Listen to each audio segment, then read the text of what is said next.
Well, howdy YouTube, it's Steve of Thousand Year Home. I've had a video in a long time in the making about doing a living drive out of cedar chips, wood chips. So I had been piling brush for a long time, and I went through my videos and I only had a little small pile of brush right here in one video.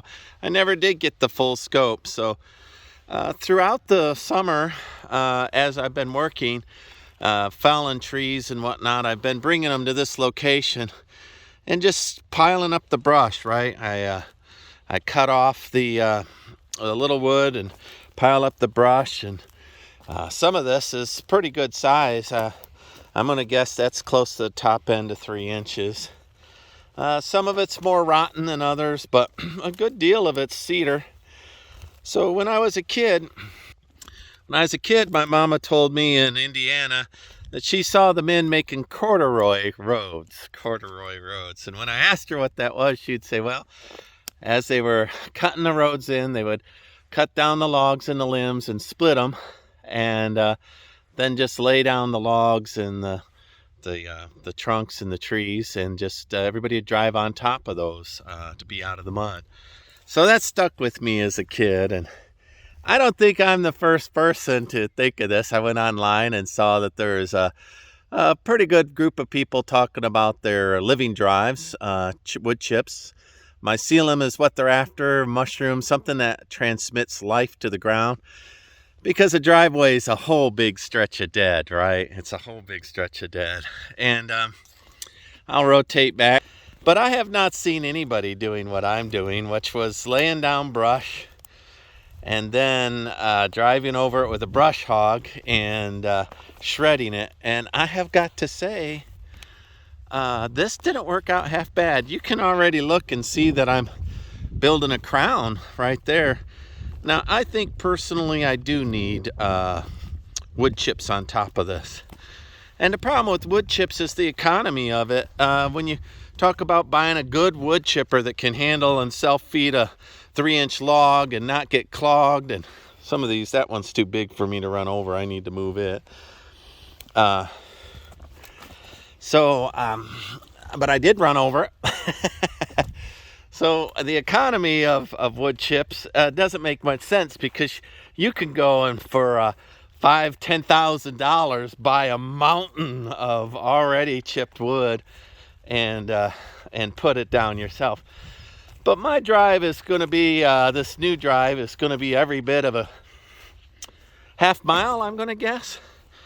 And, to buy a half mile of wood chips, and why would I anyway? See all of this cedar that's low to the ground? I'm going to prune all that up in order to keep the fire away. So there's quite a bit of woodwork for me to do here, and I've seen that my neighbors, they've got a lot of push down. So, there's a lot of old wood for me to find to chip up and make a drive. And I might not need to make it any farther than right there where I put the cut through. In the original ones in the spring, you can see that there's a mesquite grove here that I cleared out. And I did throw the mesquite down, and I looked at them, and most of them didn't have the great big thorns. Apparently there's mesquite with wicked thorns, and there's mesquite without wicked thorns. And maybe one's a male and one's a female. I don't know. But I did cut out the mesquite here. I see the stumps are trying to spring back to life. And I'm going to leave those stumps there, I think. There's a stump trying to grow back to life. Got a little, yeah, looky there. Those are, I don't want to run those over. And then I have a little French drain there for if the water ever does build up, come roaring down through here. I guarantee you 5 inches in one day, and it will. And then my drive will go right through there, around that tree. I might even put another sister one around that way. I don't know. But right through there, I'm going to try to follow the high ground. You can't see the high ground in the video. You can't really see it when you're here, but there's a little higher spot, a little crown that runs up through. But this worked especially well. I mean, I am surprised. I would not have a fear of running this over with my 4-wheel trucks at all. I think it's a little rough and bumpy, and there's some spots where I need to throw down some additional brush and thicken it. Here I'm going to put old cedar logs to level this out, and then I'll fill the top of this with gravel. And here, so the only thing I'll need gravel is right there. But I'll keep chipping that wood and slowly building that driveway out to make it just the right way that I want. So going back to the economy of this thing, well, buying a really expensive wood chipper is hardly justifiable. But if you've got to do land management anyway, and I'll leave a few piles of brush around for the rabbits and such to hide, and those coyotes. But anything that's a fire load, I want gone. And so I'm trying to get all the trees pruned up a little higher off the ground, and put in good trees and oaks and things that are native here. Get rid of all the male cedars that give me the allergies. I'm breathing hard because it's back to cedar season again, and walking on this things. I'm telling you, it's not too bad. And this driveway's alive. I know that little mushrooms and little animals and little critters can go through. It doesn't feel that harsh on my feet. It doesn't feel like I'm walking on a bunch of old sticks, but I am. The only thing, like I said, I need to chip and put a layer on it so that it can be level. And right now I'm high, low, high, low, high, low. I'd like to just be high and be up out of the mud. And but I'm pretty pleased with this. And this video that I'll be putting together is the living drive idea. Is one of the very first ideas I had. And when I first started this, there wasn't even nothing this definitive, right? This looks like a river of sticks, and indeed it is. But it was one of the very first things I started. So, welcome to the new driveway. So you'll see that I've got a yellow target there, a little post there. I'm going to go right in between those mesquites. So, camera around. So all the piles of brush that are here, I'm going to cut and lay sideways. Now my brush hog will do up to 3 inches. So I'm not worried about chipping all this with a wood chipper. I'll brush hog over the top of it. But these ones that are bigger than 3 inches, especially if they're oak, I'm not interested in running those over. But the driveway will go right up, right through that hole. Right now the driveway comes around behind everything. And when I first bought this property, we had a little side-by-side get stuck in the mud along that fence line. So I don't want my only drive to be a known low spot. So I'm going to cut this drive in. I mowed it a week ago.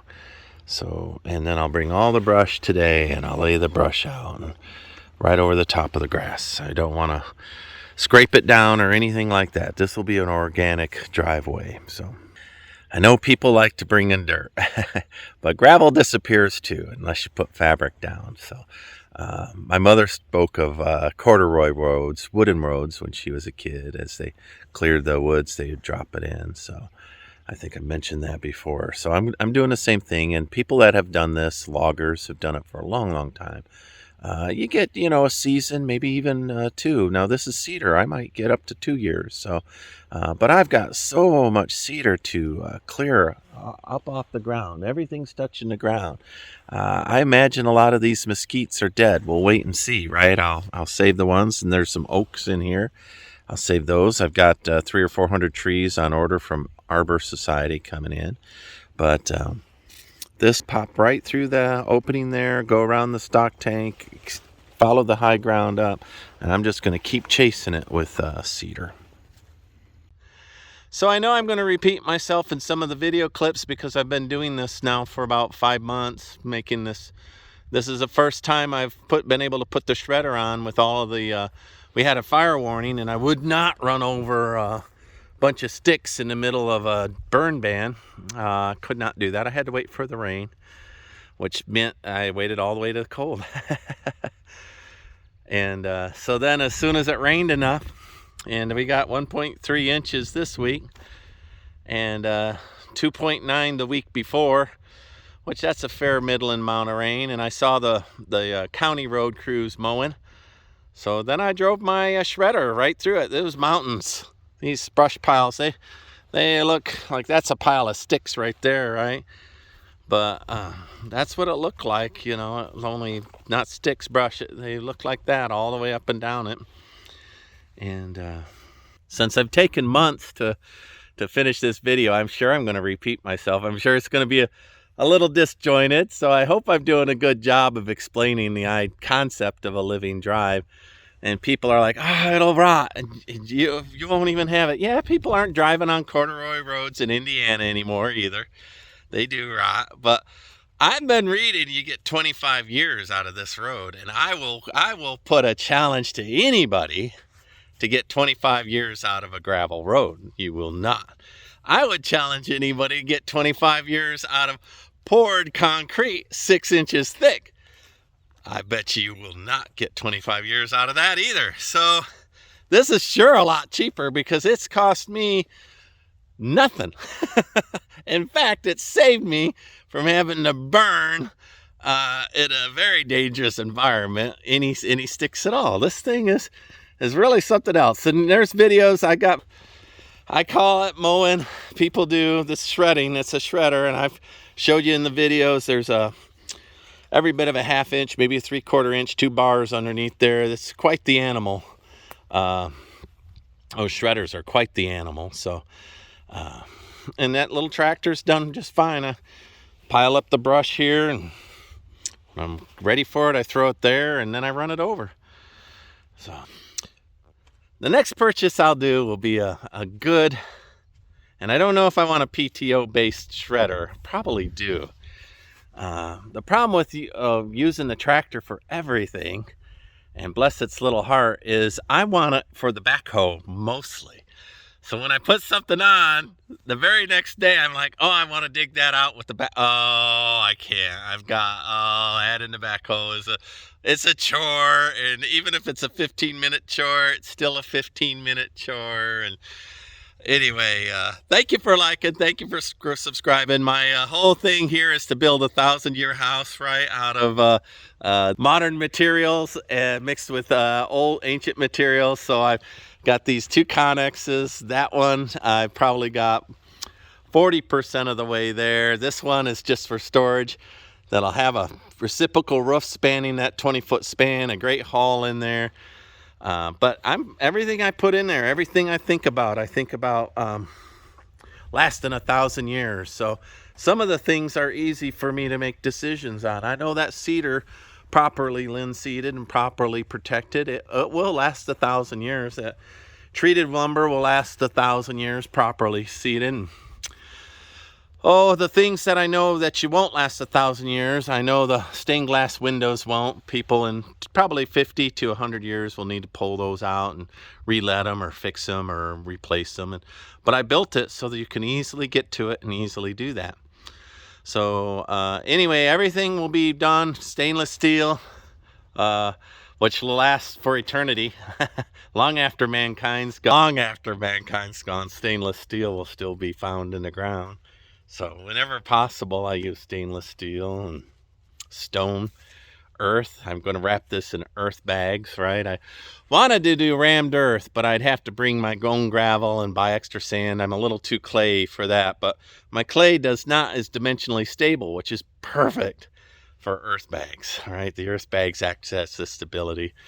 So anyway, a lot of work for me to do, and I'm real pleased that this little corduroy road fits in well with the whole idea of restorative agriculture, and even with the idea of a 1,000-year ranch. Making a 1,000-year ranch, you got to have harmony with Mother Nature. Now, I know that little wood chip drive's not going to last 1,000 years, but by the same token, it's not going to be 6 inches of concrete or a dead spot, environmentally dead spot that doesn't have any value to the ranch. So if somebody decides to redo this spot and, I don't know, grow something else here, you know, they'll be able to just till those wood chips right in. None of them, of course, are treated lumber. They're just all cedar and mesquite and native stuff that has always been on the ground. will return to the ground where it came, just like me. So, but I'm pleased about that. I'm pleased about that drive. So anybody that needs to build a drive and you've got a lot of brush, and you should consider this, because you should consider it. It is working for me. I have not seen anybody throw down brush piles and run them over with a brush hog to make a driveway. I think I'm the first guy on YouTube to do that.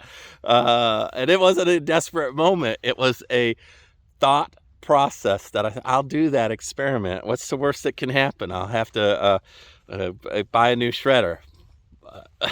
And of course not. I didn't throw logs in. I kept it real as I could. So I knew that I wasn't going to destroy my shredder. And when I did drive through and shred that, I didn't drive like the lengthwise, like let's just, commit to 2,000 RPM and plow that thing. I didn't do that. I went back and forth in little nibbles, and every time I got a little bit done and let my shredder make another pass and do a little bit more, nibble. And to be honest, it wasn't any more hard work for me to do that than it would have been to pile it up and burn it and monitor it, and then I'd have a big dead spot here. I'm very, very, very pleased with this, and I'm going to recommend it to other people. It did not fail. It passed the test, and once I get a wood chipper on there or spread some wood chips on it, I'm telling you, I'll be able to drive that little section of driveway. Now, I've got to repeat that probably 30 times. Do I have 30 times the lumber load? I don't think so. I think I could get this back wooded spot with a living drive, and I think it can go through the hay field with a living drive. But the second hay field that's up off it's got about a 10-foot elevation. You can't really see it. It looks flat. It's not flat. It runs uphill. I think by the time I get to the second hay field, I will not need it. I will be riding pretty high, right? So we'll see. And maybe if I'm here and retire and I'm here for 30 years, maybe at the end of 30 years, I'll have a complete mycelium-based, cedar-chipped wood drive. Why not? I mean, time's on my side with this thing. I don't have to do anything other than pile the brush up and run it over. Pile it up, run it over. And once I get an established one, I'll pile the brush next to it and I'll chip it probably really quickly. I imagine I won't leave it sit at all. So this was an experiment that I'm very pleased with, and I'll recommend. All right, Steve, 1,000 years. Thank you for watching. Thank you for watching this long video. I appreciate y'all. Like, subscribe, follow me along, hit the alarm bell. If I have a Patreon, go ahead and do that. Hit my affiliate links. Find me on, I don't have an Instagram. Listen, you're doing enough if you just like. And if you haven't subscribed, just do that. They tell us to do a lot of things on these YouTube channels, and I'm like, I know it's free, but it still works. So anyway, do everything you do for others. Do it for me. I appreciate it much. Keep following me along. Steve, 1,000 Year Homes. Bye. That's gratifying, right? Running over trees, turning them into nothing. All that old mesquite, dead limbs. And I don't know. Like I say, there must have been 100 that I took apart. And I got faith I can turn this drive into a real drive with a good wood chipper. I'll chip the wood, break it smooth, and then I'll have a driveway.